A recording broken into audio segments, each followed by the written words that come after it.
Hello guys, તો જો 30 જ મિનિટમાં ઇડલી અને સાંભાર બંને બનીને તૈયાર થઈ જતું હોય તો કેટલું સારું. પણ આજે આપણે 30 મિનિટમાં ઇડલી સાંભાર બંને તૈયાર કરવાનું છે.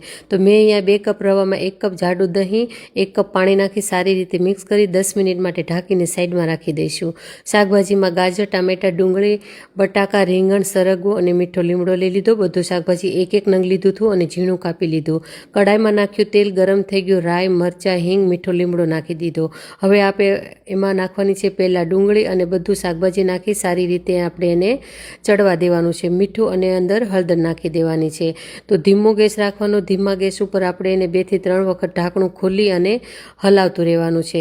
એકદમ શાકભાજી થોડું અડધું મતલબ ચડી જાય ત્યાં સુધી આપણે એને ચોળવવાનું છે. બાકીનું આપણે પાણી સાથે એને ચોળવશું. તો અહીંયા આપણું શાકભાજી છે એ અડધાથી વધારે પણ ચડી ગયું છે. તો હવે આપણે એમાં નાખવાનું છે સાંભાર મિક્સ. આની રેસીપી મેં મારી યુટ્યુબ ચેનલમાં હમણાં જ નાખી છે. બહુ બધાનો પ્રેમ મળ્યો છે. થેન્ક યુ સો મચ બધા મારા વ્યુઅર્સને.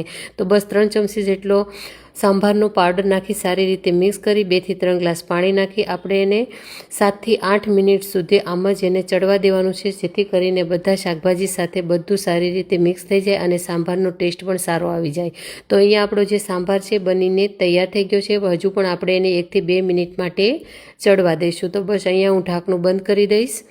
તો અહીંયા આપણો એકદમ ટેસ્ટી અને એમાંથી મસ્ત સુગંધ પણ આવે છે એવો સાંભાર બનીને તૈયાર થઈ ગયો છે. તો હવે આપણે બનાવશું ઇડલી.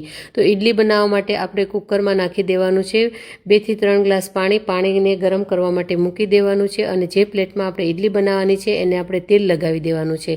તો અહીંયા મેં બંને પ્લેટમાં તેલ લગાવી દીધું અને અહીંયા આપણું જે ઇડલી બનાવવા માટેનું બેટર છે એ પણ એકદમ ફૂલીને તૈયાર થઈ ગયું છે. તો હવે એમાં આપણે જરૂર પૂરતું પાણી નાખી દેવાનું છે અને સ્વાદ પ્રમાણે મીઠું નાખીને સારી રીતે મિક્સ કરી દેવાનું છે. તો આ ઇડલી સંભાર બનાવતા મને રિયલમાં 30 જ મિનિટ લાગી છે.